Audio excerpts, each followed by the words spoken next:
Hi, folks. This is Mountain Man coming to you from parts unknown. Ha ha. Well, I tell you what, I had a little something going on there trying to set my studio up. Did you all see a different? It looked like a white Punisher face on there. I don't know where that came from. I don't know who has been in my studio. I don't know.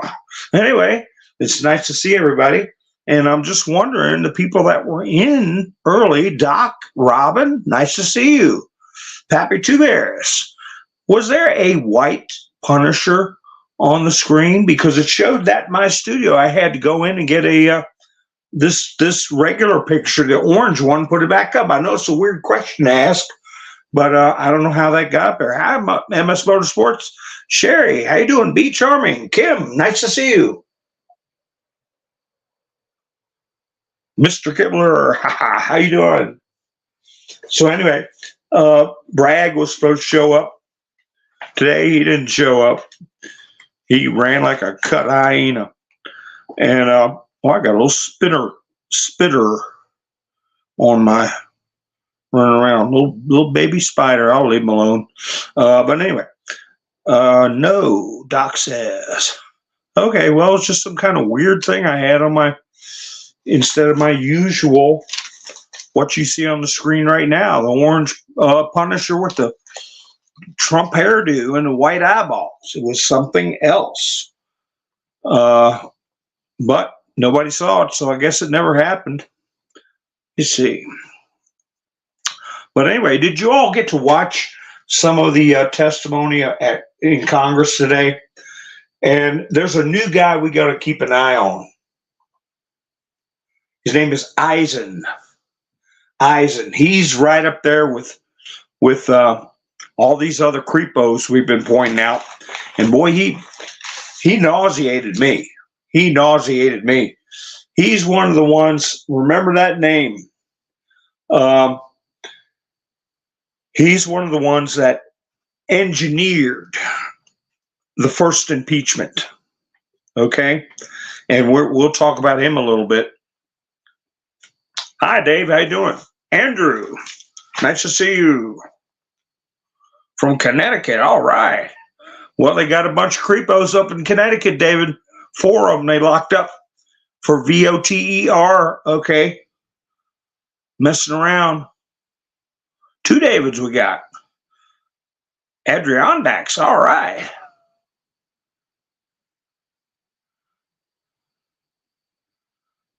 Power station echo chamber. Where'd you find that at, Andrew? They're everywhere. Or are you talking about me? Hi, Yvonne. I found a massive little TDS brainwash power station echo chamber today. My.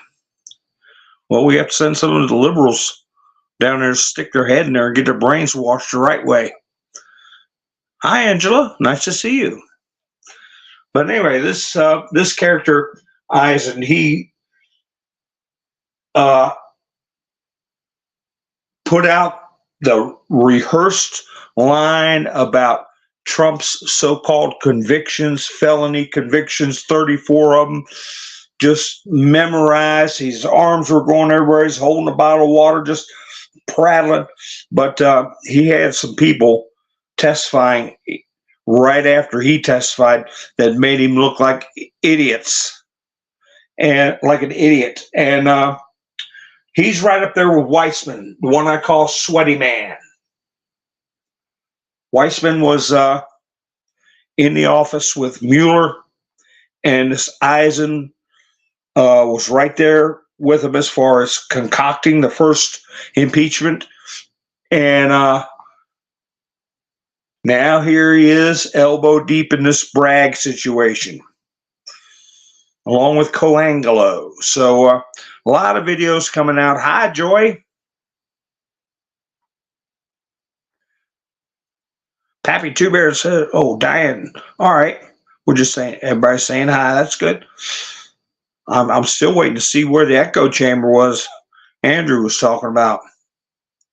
We don't have enough echo chambers. We got to We got to get them to spread around. Hi, Raven Wings. How you doing? So, well, how do you spell her? How do you pronounce her name? Haberman, Harriet Hageman. Is that how you pronounce it? She's got a way of getting up there and just cutting right to the chase, doesn't she? I mean, she made mincemeat out of this Eisen character.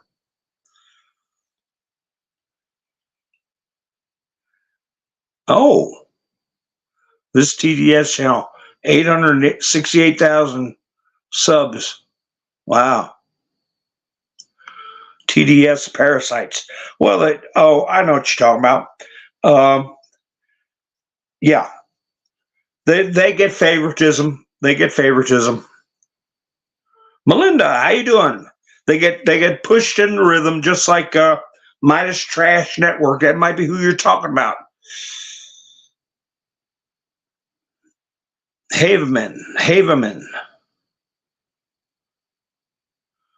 No, I don't want to know, Andrew. It's like I was thinking about Eisen. One of Trump's posts came to mind when I was listening to this Eisen guy. Same thing comes to mind about these channels you're talking about. They can rot in hell. All right, Hageman. That's what I thought it was. Hageman. Yeah. Yeah, those channels, Eisen, Weissman, Bragg, what's his name? Jerk Smith. They can rot in hell, as far as I'm concerned. I don't know how many times I could say that and get away with it anyway. Did you see Nathan? What in the world possessed him to have a little sit-down interview? And what I found was interesting, because there's stuff going on in Atlanta. It is a circus. It is a circus. They got this one judge putting people in jail left and right. And I saw a little back and forth about a judge's ability to arrest someone, to put somebody in jail. And right after hearing some stories about people getting packed away for contempt and stuff like that, or fibbing, lying to the court, right after that, boom, all this stuff breaks out in Georgia, where this judge is trying the Rappers case that Fannie Willis is working on. Fannie's got two big cases. Of course, the biggest one is the Trump situation, which she's just hanging on by a damn thread. And the next one after that is this YL whatever, thug character rapper case, and that's like 7 guys or 9 guys on trial now, and 12 more coming around the corner, for a total like 19 guys and gals, I guess. But anyway, the judge handling this thing put one of the attorneys in jail for contempt, criminal contempt, on top of I believe 2 other attorneys, a juror, and a witness. So he put like 5 people in jail on this one case. So before this, he got this back and forth with this attorney. I was saying, man, better tread lightly around that judge, because the way he would do it, he's just like having a conversation with you. Well, yeah, I understand what you're saying, but bailiff, go ahead and put him in handcuffs and take him out. I'll see you Monday. You just spend the rest of the week in jail. We'll see you Monday. Bye. Whoa. So one attorney, he told him he had to write a 17-page. Now I don't know what to think about that. 17-page treatise, I guess, or thesis, double space, and all this qualifications on how to behave in court and what is expected of an attorney. And if he didn't have it done by a certain day, he had to go to jail for 20 days. So that would have been, I think, the sixth one. So it's going to be interesting to see how that comes out. Oh, thank you. Robin said hit the like button. It helps us out, man. Thank you. That's right. I know all y'all hit the like button. Zaza, how you doing? Adam. David, you spelled a wordy dirt. Do me a favor and take that out. Put a A instead of a I. Ats. SH ats. Okay, please. Because wordy dirts get me in trouble. Oh my God. Zaza. Pride flower rainbow heart. Okay.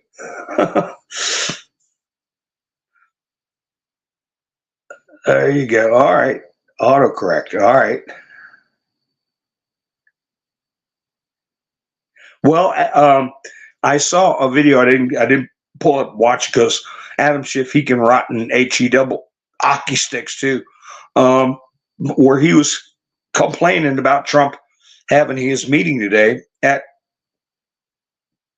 Capitol Hill. And well, he was invited. All right, Adam. And name ought to be Kane, but House leadership and Senate minority leadership invited him. He had a really good meeting. Good, what do you call it? Optics? Optics are everything. Okay, discussing unity.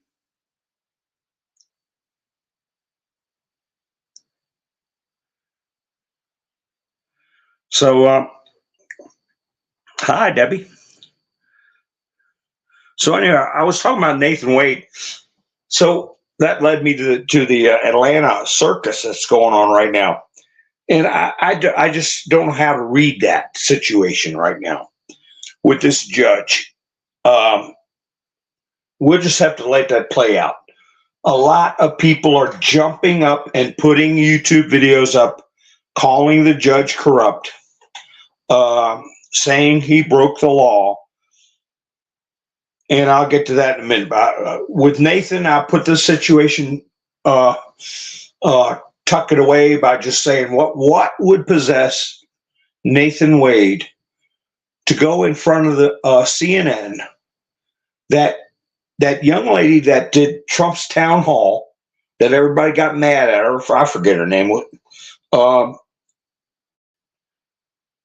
She's a brunette, tall brunette, and she also, I showed a clip of her and Trump the other day where, she's interrupting and arguing with him, and, not an interview, an argument, as they always do with Trump.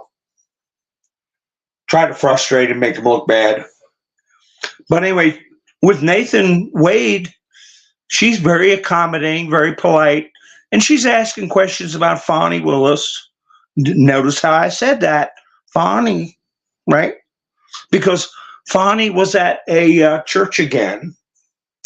I don't know what the deal is with these church visits, but saying it was derogatory to, and people that call her Fanny. And you know what? When I read the name Fani, I didn't.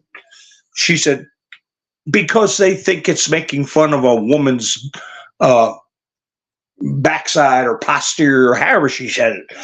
And hey. I'm from the country, and you run into girls they get their parents call them Fanny, and it's not meant in a pejorative or a derogatory sense or to make fun of them. That's just the name. Down south and in the country, it's not a big deal. And but anyway, she's taken exception to it now. She wants to, I guess, the French pronunciation. Fawny. All right, whatever. But she was in a church again, crying and carrying on, and simultaneously you have Nathan being interviewed on CNN. Now, word on the street is that he's having money trouble, that he's behind in his alimony or his child support or both or whatever. He's getting his house or he's back on his house payments. Maybe getting foreclosed on. I don't know. I hear different things. But it's definitely the overall message that's been going around, true or not, is that he's sucking wind money-wise. Now, how can that be when he got almost, $750,000 on his deal? I guess he's not getting the rest of that money now that he's been taken off the case, right? And I think this judge is getting bombarded and putting people in jail every foggy day. I think he had a little something to do with. I'm not sure. Was it an appeal or some kind of motion to keep Nathan on or take Fanny off or something like that? First time I remember dealing with him or seeing him, I thought he was nothing but business, and he didn't strike me as being a bad judge. But now, like I say, everybody's going to the hey, this judge is corrupt. So we'll see how it plays out. But I guess what would possess Nathan Wade to go on that interview and answer questions about his relationship with Fawny is because he's broke. I don't know if they pay him. I guess they do. They don't pay Trump, I'm sure. They should be paying Trump because every time he goes on there, they get at least some ratings. But we know the whole damn setup is financed through foreign NGOs. But so Nathan is answering a question, and you see him look off camera and say, "Oh, wait a minute, I'm getting a signal." If paraphrased, it's very close to exactly what he said. I'm getting a signal. And he gets up and walks over to these two sluggos. I guess they're his handlers or bodyguard. I don't know what they want. One guy's kind of good sized, bald headed guy, and they go in the corner and commiserate. And Nathan cuts the whole interview short.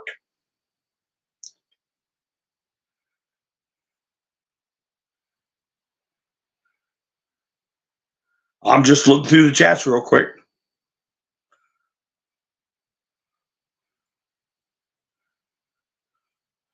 Mr. T proposed ending income taxes. Angela says, well, I think that was what he said in Nevada for the tips on tips and gratuities, and they didn't have a mandatory. It was a self-reporting thing for decades and decades. And I could tell. Now, see, I remember reading Washington Post articles in 2005, 2010, where they were winding up to redoing the tax code to where there was a much more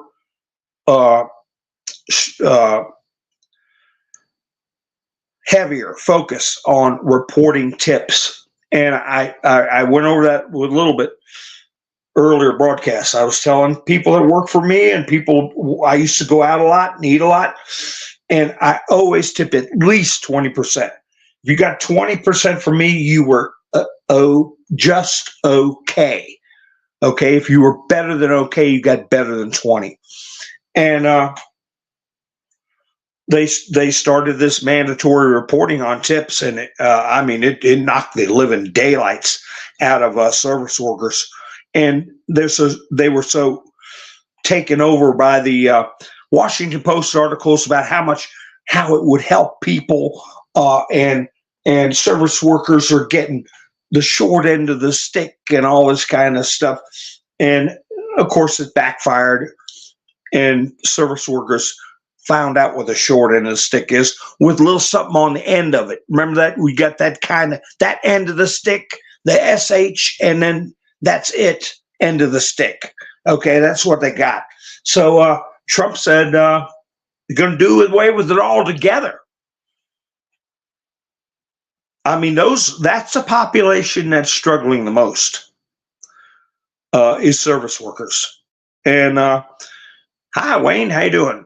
So for him to do it in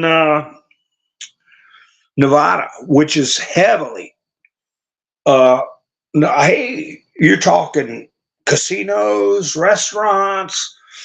I mean, if you're a young person there, you're going to be in the service industry.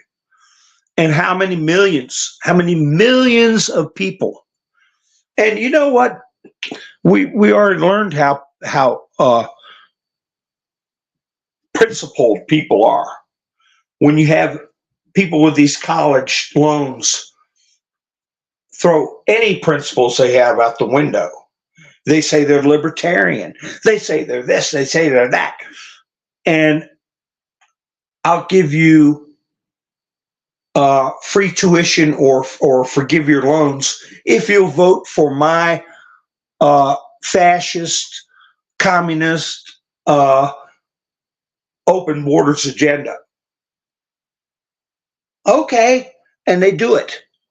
Well, what Biden didn't realize, most people with that kind of heavy college debt are upper class. Their families have money. They're going to vote liberal anyway. He wasn't really getting new votes. He was just shoring up that rotten little base he had. But with Trump, the brilliance of his move is he's appealing to people that don't have anything. And their families are going to benefit. And their families, it's open season on their votes. So, and they're more inclined to be voting for socially, let's say, liberal politicians. Not now. Not after Trump said, hey, you put it in your pocket. You earned it. That's your money. You keep it. You watch how many millions of votes that's going to get Donald Trump. And have people to start thinking about how nice it is to be able to keep their own money rather than go to the government with your hand out.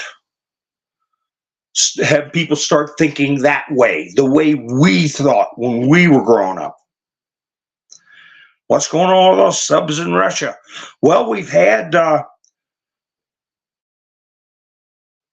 I showed about 3 or 4 months ago, battleships, Russian ships off of docked in Venezuela, Cuba. I had an article up about 6 months ago that said Russian subs are popping up everywhere.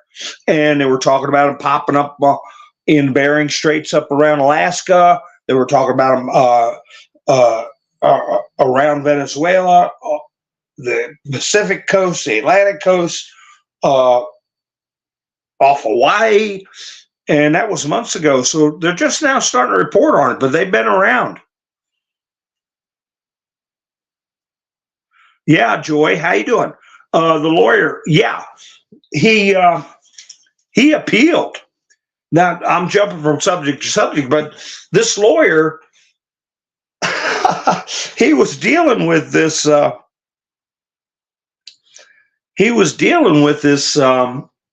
judge, and he said, listen, you had an ex parte meeting and I'm mad about it. You know, I'm just paraphrasing. Ex parte means one party, the other party excluded, and there's only certain circumstances you can have an ex parte meeting with, you know, with the other attorneys not involved. And the judge got, oh boy, judge got hot. How did you find out about that? You had to find out. Somebody had to be in my chambers to know that. How did you know? And he said, I'm not telling you. That's attorney-client privilege. No, it's not attorney-client privilege. Well, he said it was our attorney-client work product then, if it's not privilege. And so the judge said something. It took off really fast. And the judge said, I'm going to put you, and he hesitated just slightly and said, in contempt. And I was watching it live, and I can read body language pretty good. Judges hold people in contempt. That's the lexicon. That's what they use. When I heard him say, I'm going to put you in contempt, I know what he was thinking. I'm going to put you in jail if you don't tell me. I knew that. That was where this train was going. But anyway, the attorney wouldn't bend. So he said, well, go ahead and take him into custody. And just like Joy was saying, well, who came out to defend him? Ashley Merchant. Ashley Merchant. She was with the defendants in the Trump case. You all remember her. She really did a good presentation of her abilities during that situation, along with a lot of other Trump attorneys. So anyway, Ashley Merchant came out and gave the judge what for, as we say in the country, what for. And the judge played a little verbal badminton with her, back and forth. And anyway, so yes, Joy, you're right. He got a writ of certiorari and with the appeals court, and they gave what's called a superstitious bond, superseding the judge, and till his formal appeal could be heard. He's out. He's basically he didn't get off. He's on bond till it's heard. He doesn't have to serve weekends in jail. The next 10 weekends in jail. Well, Robin says, the tax office.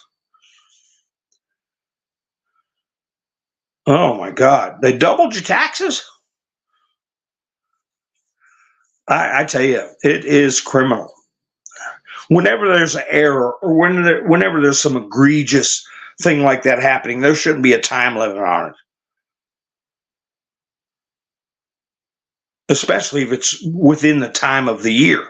I mean, don't come in 5 years later or 3 years later, but if you're the same year, you say, hey, here's a mistake.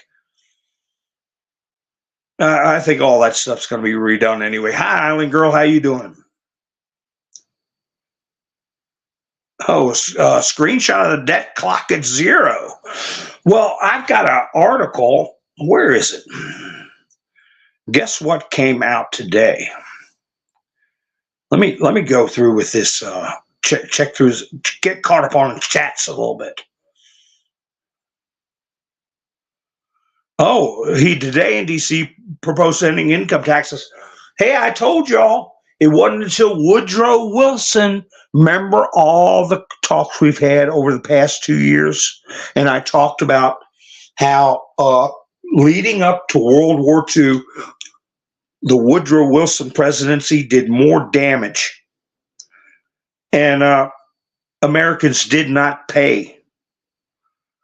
Didn't have to tell anybody a damn thing about what they earned. It wasn't nobody's business for 140 years until they passed that, I think it was 16th Amendment.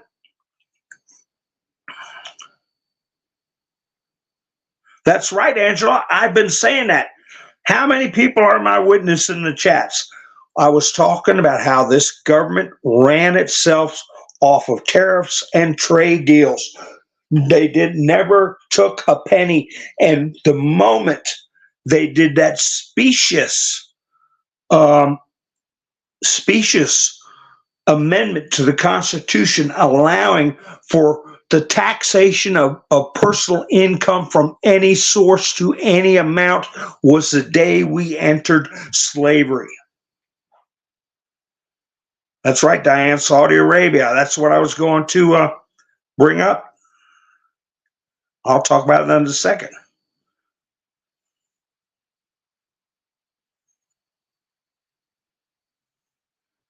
Oh, I don't know about that. What happened in China, Andrew? Oh, it doesn't sound very good.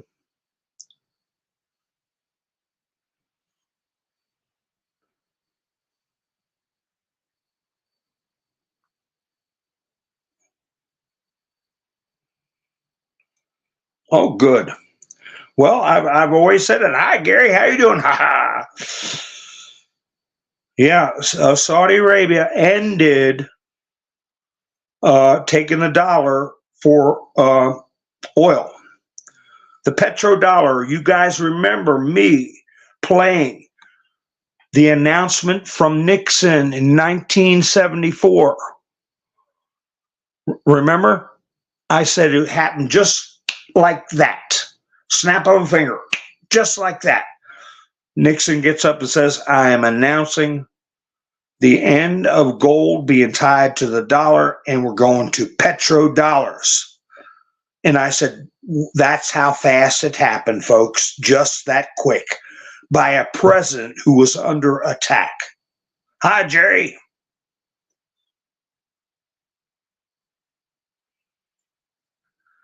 Yeah, Diane, Saudi Arabia ended the petrodollar after 50 years. Happened today. That was when Nixon started it. Oh, my word. Andrew, yeah, you better hit that like button because Andrew will think very poorly of you. Very poorly.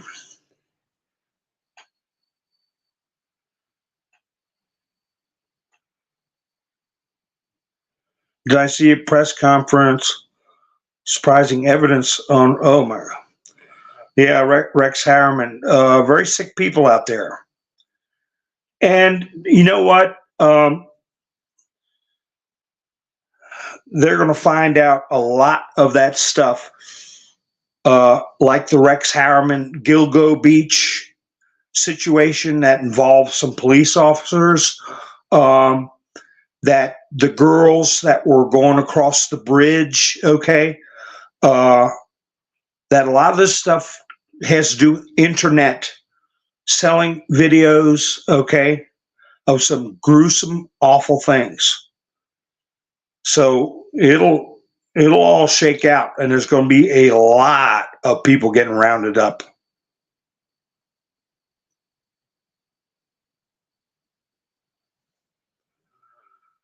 So I'm just looking through. Oh yeah, I saw it. He can't. We said we can't own cannons.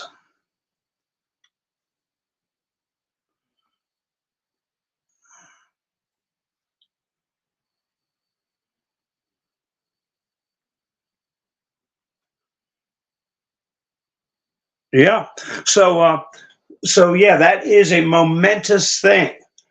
Half a century of the petrodollar, and just like Putin keeps calling it, candy wrappers. And 90% of our inflation woes are due to the fact that we have a fiat currency where all they got to do is print money.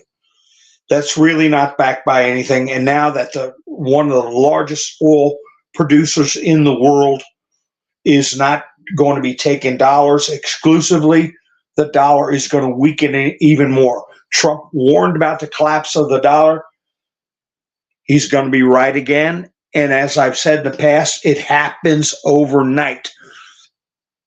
In the 1970s, overnight. You went to bed, everything was fine. You got up the next day, you had to wait in gas lines. You had to have odd days or even days to get gasoline. You didn't know if you could make it to work. People were broke. Everything was outrageously expensive.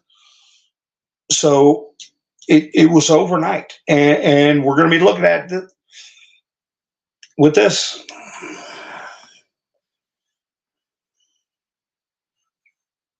Andrew, what are you talking about?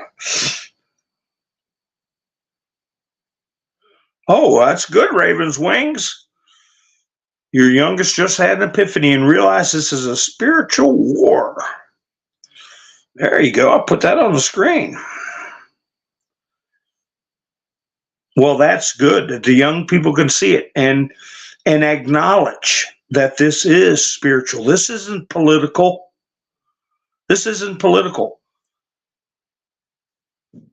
One of the reasons I was going over the situation with that new Star Wars thing is because 1977 entertainment was changed forever.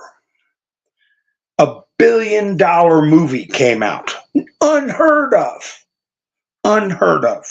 shattered records, a story of redemption, of heroism, of good versus evil, and a son's love for his father, and a father being redeemed by casting out the devil.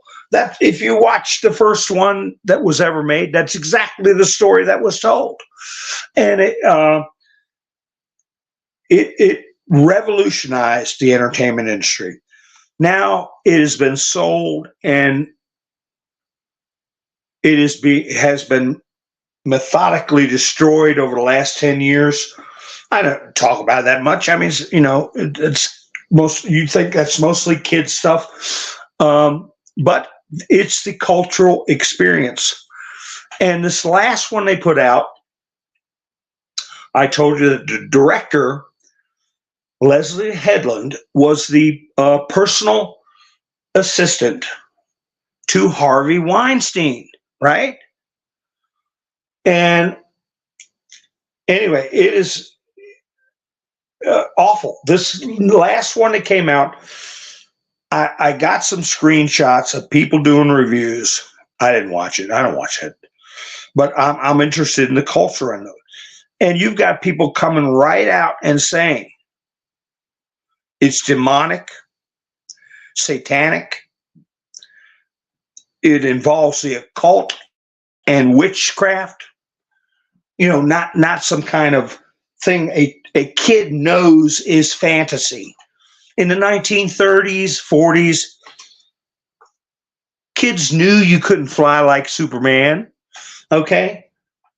But they still, like to read about Superman. They leap tall buildings as a single bound, It was an escape. Now they're trying to turn it into something spiritual. Even with Harry Potter, kids knew you can't say ooga pluga, whatever, and shake a stick at somebody and they turn into a frog or whatever. They knew it was fantasy. These people are some of the titles on the videos were lesbian witches take over Star Wars. Things I've already said about, demonic forces and all this kind of stuff. And you look at some of the comments. I mean, regular film fans say, look, I don't like this stuff. They'll have people attack them in the comments, call them the R word, as in racist, and stuff like that. The ones who are really pushing it take it personal. Like you got to get into this. You got to understand this is a possibility. That there could be a world of women only, and not like Amazons either. I mean, we're talking Hansel and Gretel witches. Hey, when we were growing up, witches, they ended up in the oven, in the gingerbread house, burn up in the oven, or the house fall on them in Wizard of Oz, or they're melting. There wasn't anything good about witches, and you were like, hey, when they got taken out. Well, not with this situation. You better like the witches, and you better start thinking philosophically about how witches can be better than Jedi Knights. It's all, and they're losing money hand over fist.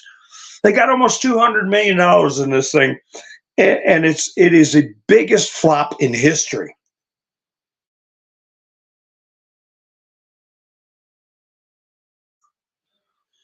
Yeah, it's all acquired taste, but it does affect. Melinda said I wasn't a fan of Star Wars or Star Trek, and it's a cultural thing. It has an effect on our society.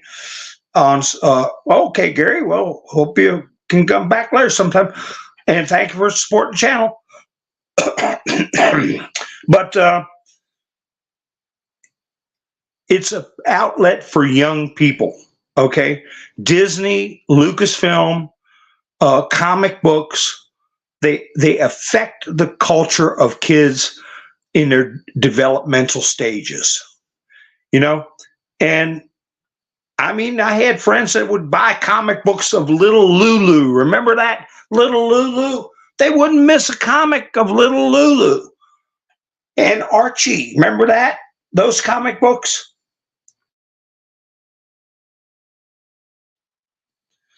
My brother would collect comic books. I think I've gotten one of the rooms. I have got probably 2 boxes full where he went to a garage sale and bought. These are all romance comics that he took out of a collection he bought that had, I guess they had boys and girls in the house, and the boys got comics like Sergeant Fury and Hulk, Spider-Man, and then I guess the girls got Archie and True Romance comics, you know.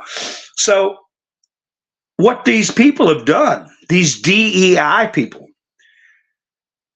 is they bought these companies. They have bought influential amount of interest in DC Comics, in Marvel Comics, as you know, Star Wars, as you know, Disney, and Disney owns ABC. ABC owns The View. Speaking of the witches, so they're losing their shirts, and it's glorious. It's glorious.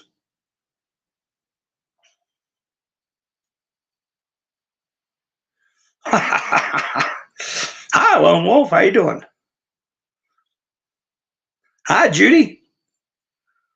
Oh, Zaza's got some 4-leaf clovers.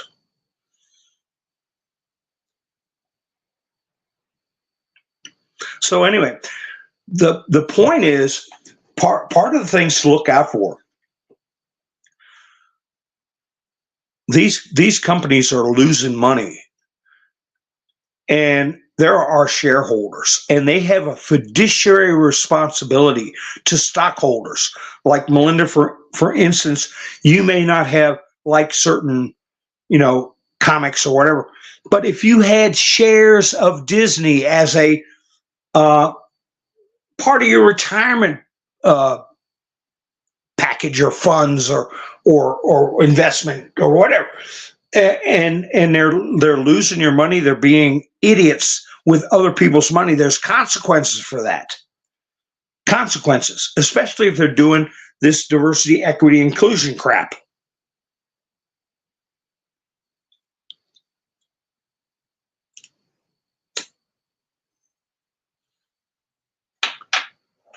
So anyway, X-Men. Well, X-Men comics, they had Woman's Girdle, and X-Men had girls in there. They had Storm, and I'm going from the last movie I saw, X-Men movie. It had women in there trying to cross appeal. I guess X-Men's Marvel, I don't know, or DC. But anyway, this business, ABC put out a thing on,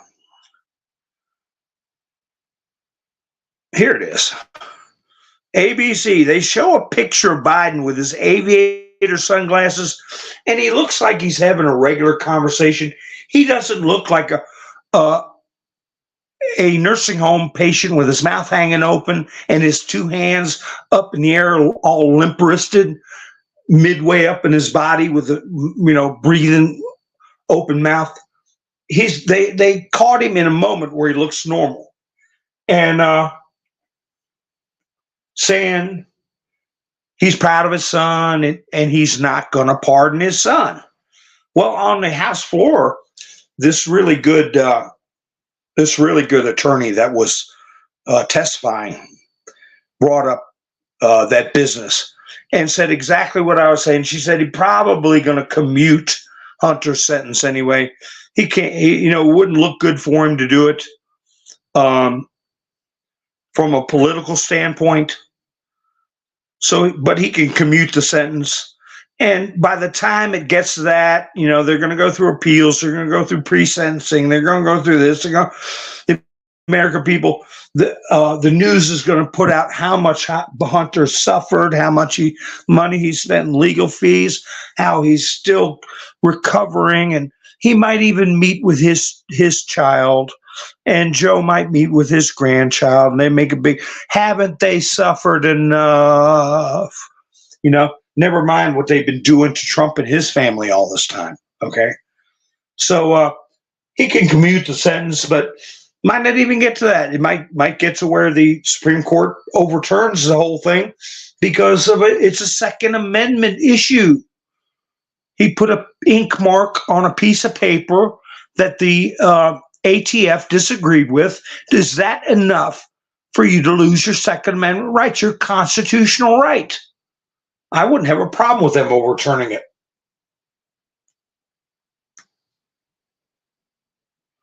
And those types of appeals can go on for years.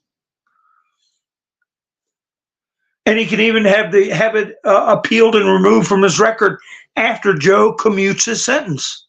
Because on a commutation, you don't have to admit guilt. On a pardon, you do. If I'm correct. I mean, I'm pretty sure of that. I am a layman. Oh, what did you lose? Let me see.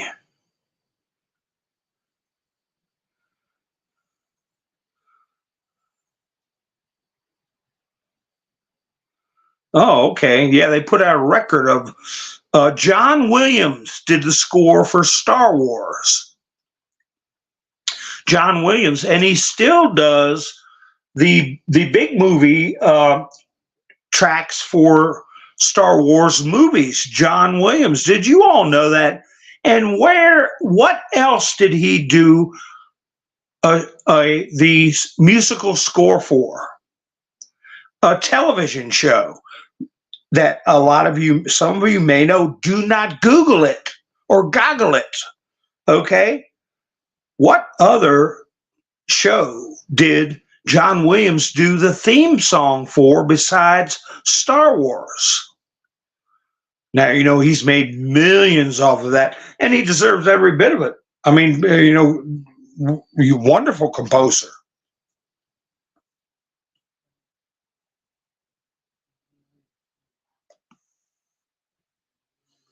So I'll see if anybody gets it. John Williams, Star Wars.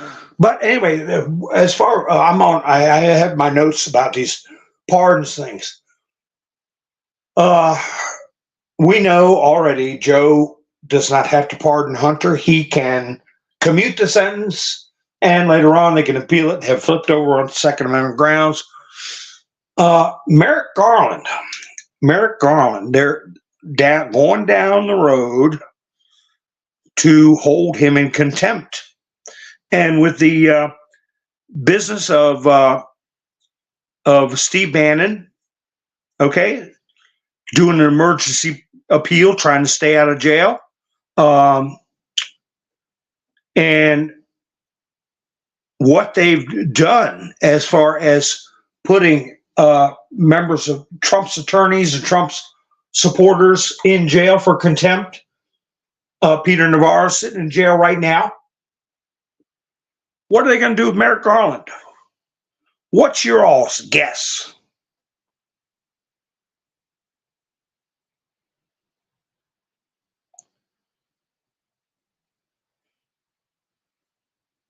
That's right, Andrew. Mark Hamill looked like a strung out street bum. Of course, I got a beard and hair growing everywhere. I can't say it too much.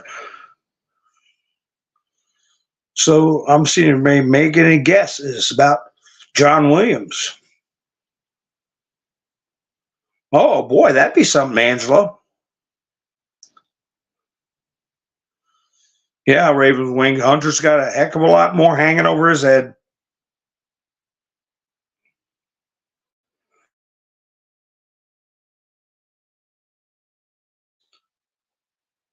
Well, I tell you, it was 60 years ago. over 60 years ago, he did a theme song for a sci-fi franchise besides Star Wars.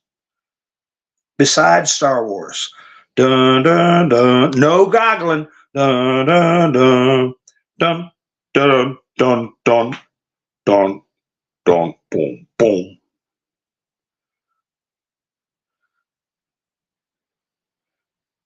Julie said nothing. Well, I'll give you a couple more seconds. Garland will be nominated for POTUS. Raven said Twilight Zone. Good guess. Tom said Star Trek. Good guess, but off the mark. I'm gonna do one more theme song. What was that? What's that theme song I do? All right, Robin, you get a good night's sleep, honey. I hope you get caught up on your canning. It is going to get worse.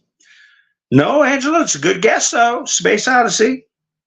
Melinda said Battlestar Galactica.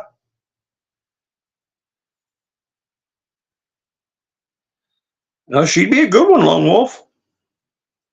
I think she's tough as nails. She reminds me of who was that lady? Jean Kirkpatrick. She was in Reagan administration in the UN. She was tough. Raven said Close Encounters.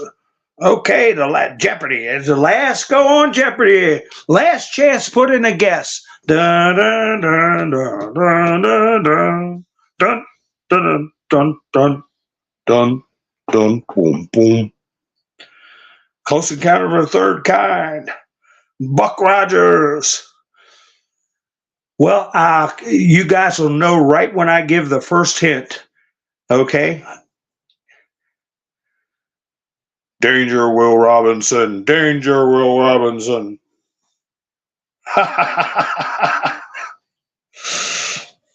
Never fear, Smith is here. Y'all remember that?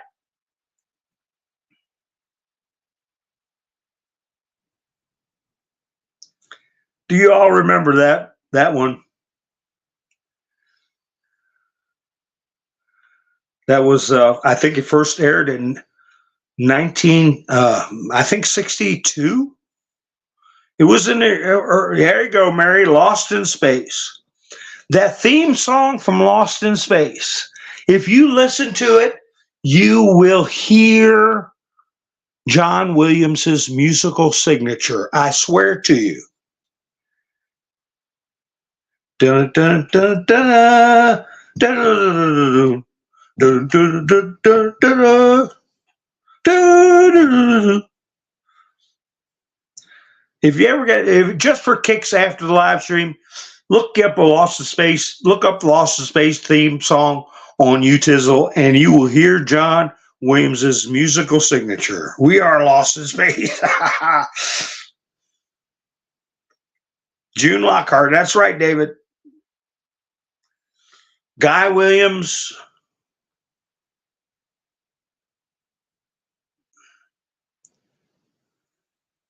So anyway, isn't that a career? My word, from the early '60s and the 2020s, making theme songs for the top, what it used to be, the top programs.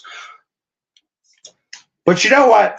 Back to all these fun and games. Is it going to tie together in some crazy way? We got this. DeSantis came out. He was not happy. He was very angry. He had a judge put a temporary, an injunction, not temporary, just an injunction, where the Florida legislature had put a ban on surgeries for minors, okay? And you guys know what I'm talking about. Gans Trenders, right? You can't do that.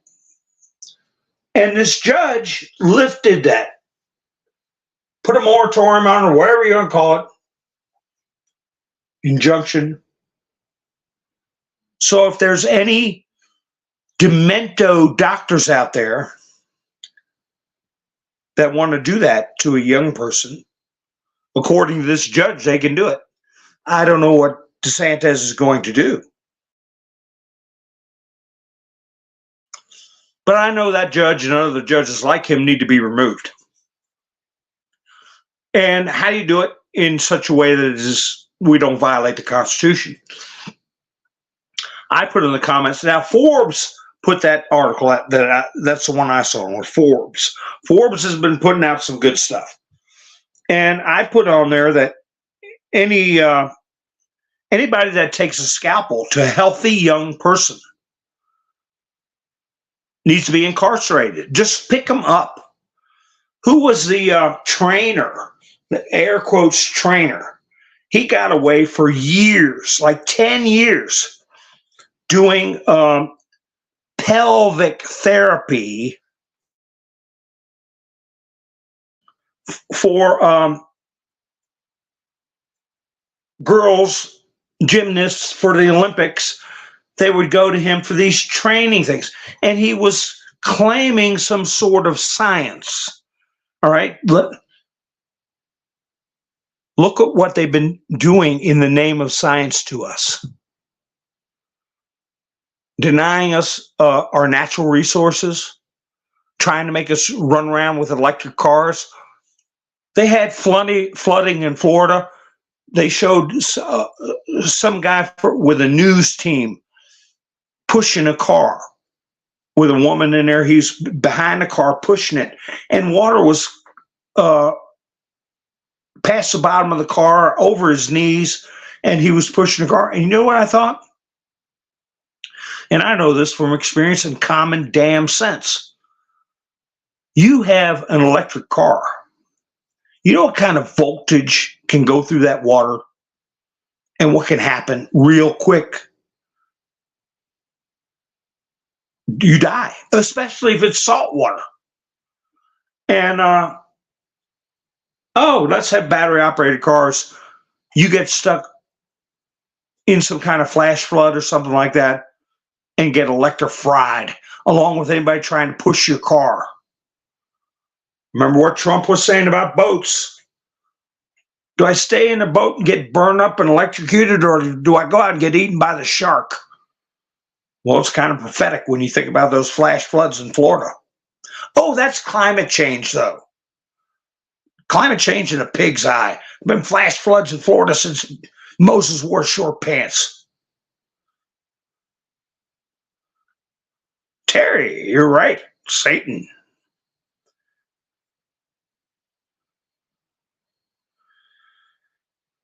So anyway, I'm wondering if there's going to be a common thread in this business with these judges. We're going to see what happens with this judge in Atlanta.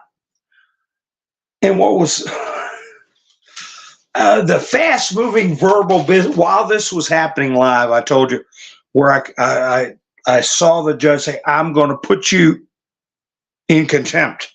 And he really said, I'm going to put you in jail.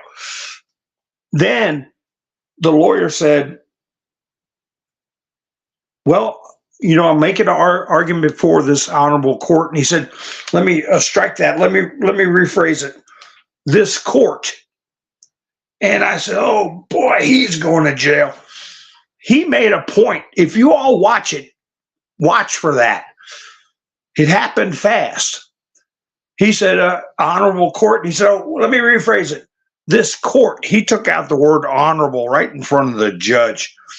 And I knew he was getting cuffs put on him after that. And he did within minutes. Within minutes.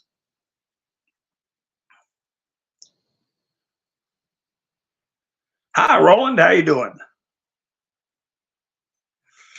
Well, like Angela was saying, and it's what we've been discussing for well over a year, that this country ran on tariffs. All right, we didn't have personal income tax. Money is going to be tied to the dollar. There is going to be Nasara Jasara. The petrodollar was a artifice, okay, part of the fiat currency, and it's all going to come together in a crescendo. And we have a lot of these politicians puking out the reality in their fear that basically saying as long as they got prosecutors and judges on their side, they think they're going to be all right. And the only reason they feel they have prosecutors and judges on their side because they know about the ones that are bought off through the non-government organizations. Mark my words, and a lot of people can doubt me or whatever, but make a note. Engoron, okay, Mercon, Kaplan, all right, they're going to jail. Or okay, let's be nice. They're going home. They're not going to be sitting in those robes. They've already proven that they do not have what it takes to be in a position of public trust after their behaviors with President Trump, and not only Trump, but their direct assaults on his supporters. That's exactly what this is, psychological warfare. Eisen showed his backside today, and he's on the record as being a mover, a shaker, and he can say he's a true believer in what Trump was, air quotes, convicted of, but he's just proven that he knowingly engaged in lawfare and illegal psychological warfare campaigns. He didn't practice law. He didn't uphold his oath under the Constitution as far as working for the Justice Department or any other function of government, but to attack and interfere with the presidential election. So he's one more. Now, why is Garland gonna walk the plank? Is what they're thinking over not releasing the Biden tapes. Why would Biden do that? I mean, why would Merrick Garland walk the plank or open himself up to possible jail time, which we know it's not going to happen? Some people may feel he will, but I don't see it, and I'll tell you why in a minute. But why would he put himself in that position? Remember, the other day before yesterday, I played a video where Garland was expressing shock and dismay about some actions that were taken under his watch, and said on the record that he had no knowledge, and that if he did see evidence of these behaviors, that he would take action. Okay? But now why would he block the her tapes where we can't see Biden testifying? We can't see his mannerisms. We can't see how he's speaking. We can't see his behaviors.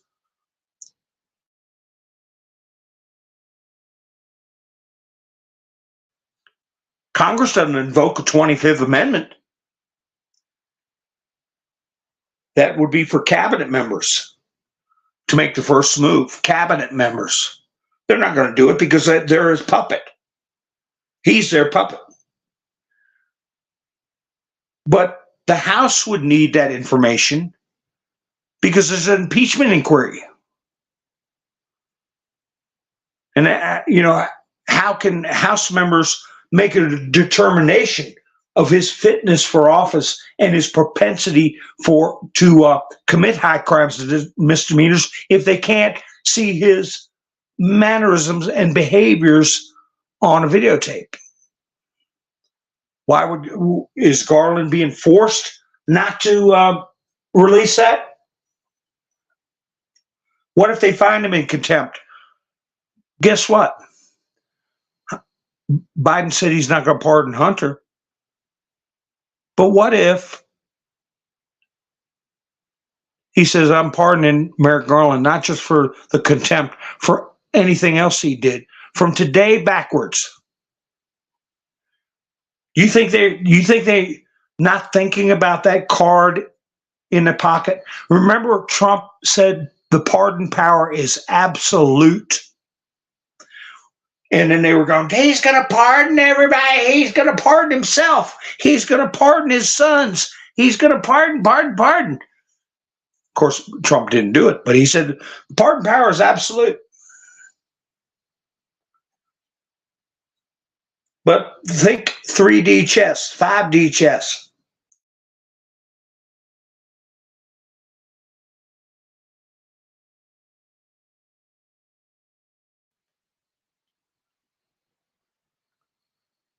Biden pardons Merrick Garland for contempt and everything before. Remember when Gerald Ford pardoned Richard Nixon? They didn't charge him with anything. He was pardoned before there were even charges for anything. So they knew that he could go into retirement and be left alone, is what the argument was. So there's precedent.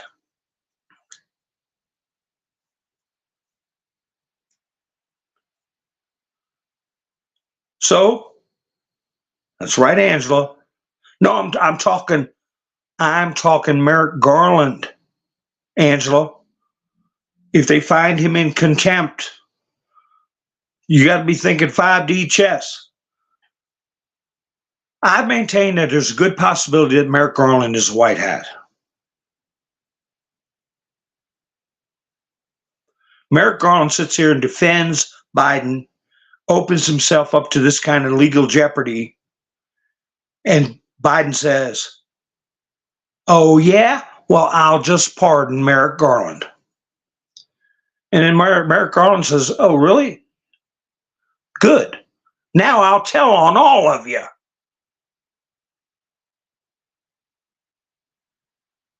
Plays the white hat card. He's immune. He's been pardoned. Biden can't rescind his pardon. I'm just saying it's something to keep in the back of your mind. They can't all be bad on the Biden side because we've infiltrated them. Plants, remember? We only had 3 or 4 posts in the past 4 years. What was one of them? Plants. How do you install a plant? Patriots installed in trusted positions.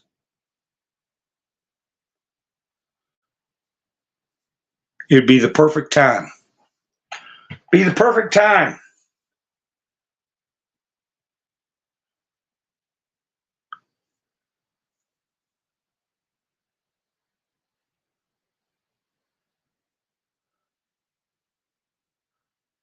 Will Joe pardon them all? Yeah, it's a good question, Phil.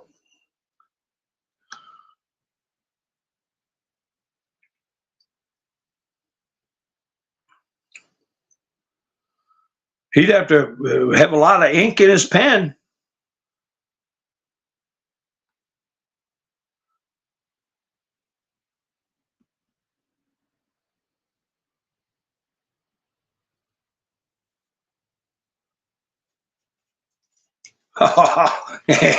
Andrew said he could be a spy if you didn't hit the thumbs up.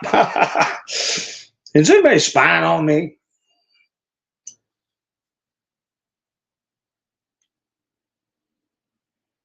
So anyway, you got Biden and over at the G7 wandering around with his mouth hanging open. He looks like a robot when he walks. He's going to fall down any minute. It's coming to a crescendo. You got the debates coming up in 2 weeks. You got Trump's sentencing coming up on the 11th.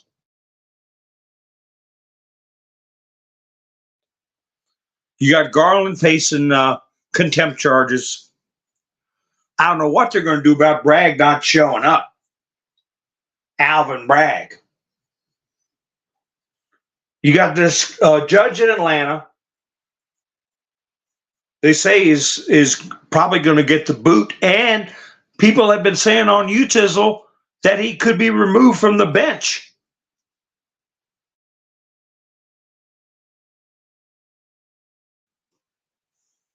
I've talked in the past, I've seen judges be removed, but it's quietly done.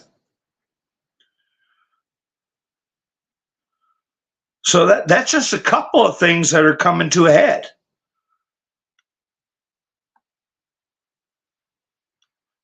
All this collusion about Bragg and Biden and Coangelo, whatever, however you pronounce his name.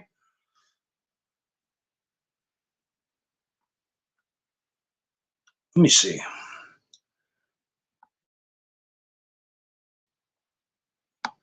What are the headlines? I've got my, whoa, I don't want to knock myself out of the broadcast.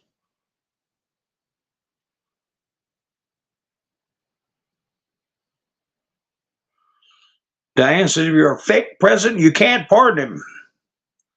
Well, it's a damn mess, that's for sure.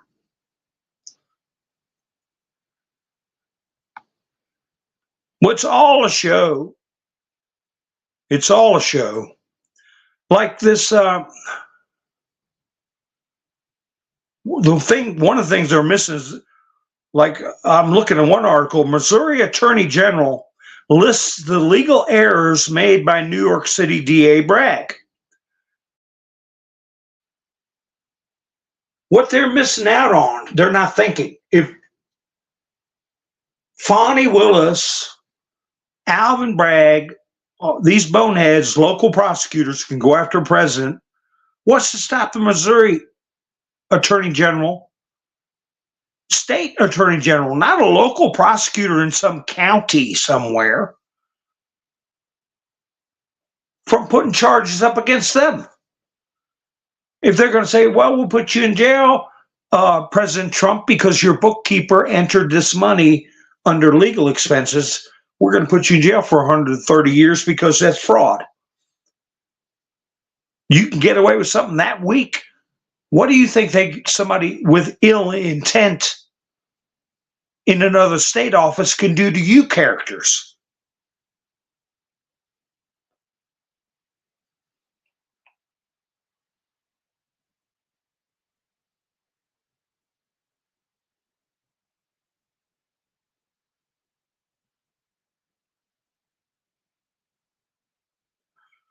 Yeah, plus he's got a birthday coming up. Mr. T does.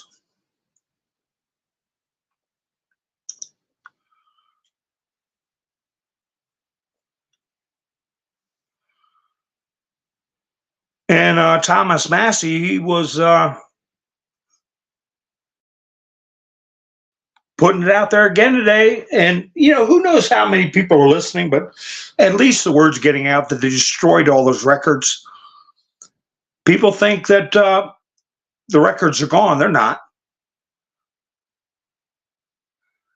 The J and then 6 records, just like this tape with Nancy that came out. Where did that come from? And, the more I listen to just the tape of Nancy in the back of the vehicle, I don't think she's an Academy Award-winning actress. And I think she genuinely was distraught. If you listen to her voice and how she snaps at her daughter, no, it wasn't. She is very animated and knows she stepped in it when she said it was my fault. So that is a curious dynamic there. So next time I do a picture show, I'll just play the portion of her in the backseat of the car. And towards the middle of that, it's 40 seconds or so long, about 20 seconds, 25 seconds in, she gets sputtering mad. I mean, she barks at her daughter. And so I think something happened that she wasn't aware of. I know she knew it was going to be a something to smear Trump with, but I think things went farther than she thought they would. And somebody mentioned in the chats a couple of days ago, how about her laptop or two laptops that were taken? General McInerney told us about.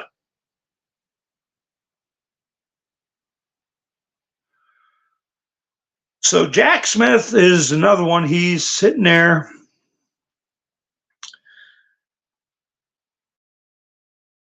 and his bona fides are being put out there for everybody to see. Bona fides. What's your business here? What gives you the authority to be here? That's another thing that Cannon is hearing. And just because she didn't go along with some of Trump's requests, appeals, or motions, a lot of that may be because she doesn't want to close out anything. She wants to see things through. And one of the big things is who this Jack character is. Another thing that was brought up on the House floor today, along with the lady that really tore apart Eisen. She said, yeah, Jack Smith, he was in the McDonald case in Virginia. Governor McDonald. And he won a conviction there. But she said he got his you-know-what handed to him, talking about Jack Smith. That's the word she used in the congressional record. He got his you-know-what handed to him by the Supreme Court 9-0. But the damage was done to McDonald. And that's when Virginia went from red to blue. They got rid of Bob McDonald, and they got rid of George Allen was a senator. His father was George Allen of Redskin fame.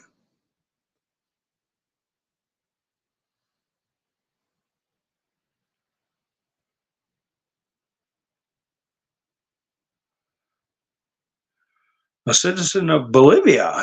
Could be. Who knows? I think it's. I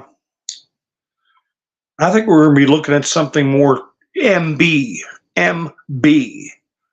If you put that in the 17th letter, that stands for a Muslim, and then the other word is brotherhood.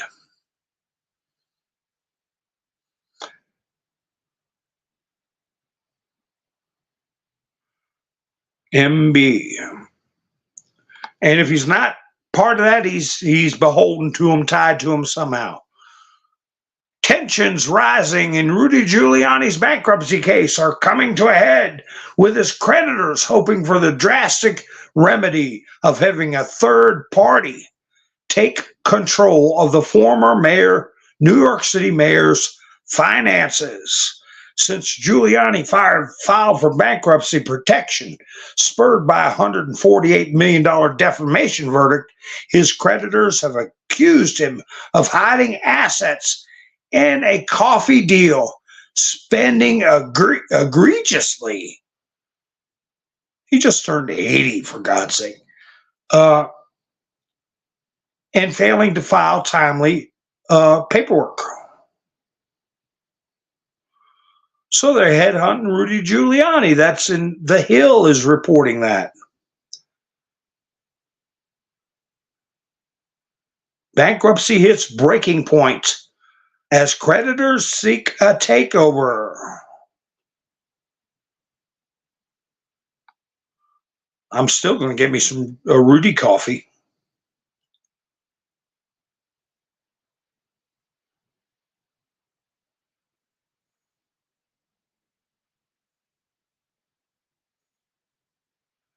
I'm just looking through the chats. Yeah, he'll be 77.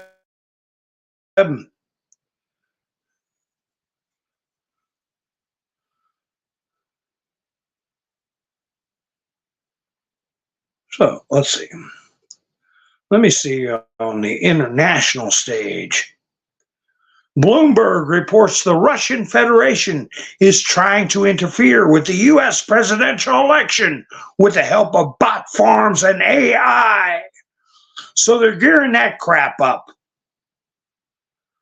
Here it is. Saudi Arabia will not renew its 50-year petrodollar agreement with the United States, which expired Sunday, June 9th, 2024. This will allow the Saudis to sell oil in any currency, not just US dollars, as previously was the case. And that's what we talked about at the beginning of the broadcast. If you got multiple cars, go ahead and top off the gas. Fill up a couple of cans. Put you some stabilizer in there, the crap they make nowadays and call it gasoline. Justin Trudeau. Politico reports Canada's big worry. When Justin Trudeau meets Joe Biden at the G7 summit in Italy this week, Trudeau will probably not ask whether the United States is at risk of erupting in a civil war within the next few years. A think tank housed within the Trudeau's government is already pondering that question. So we've got the mainstream media talking about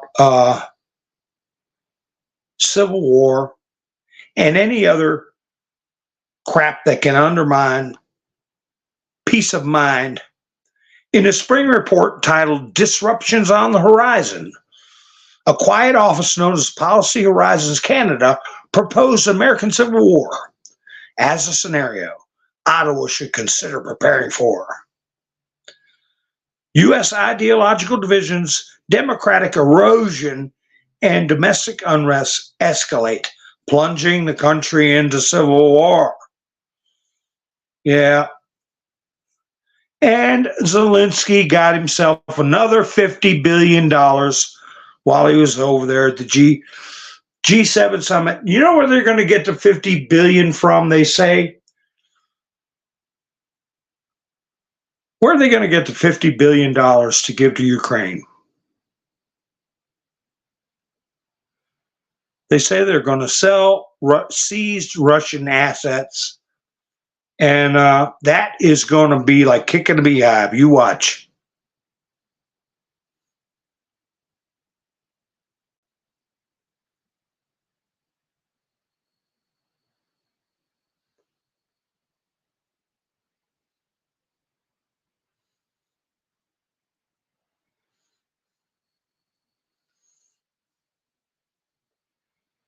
So anyway, folks, let me see what's going on in the chats.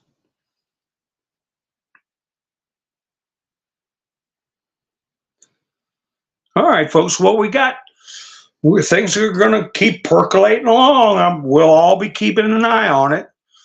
And I'm just saying, think of these counter moves. I'm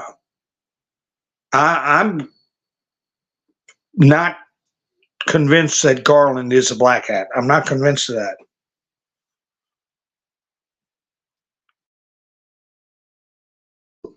Like I've said in the past, if you want to trip the devil up, sometimes you got to dance with him.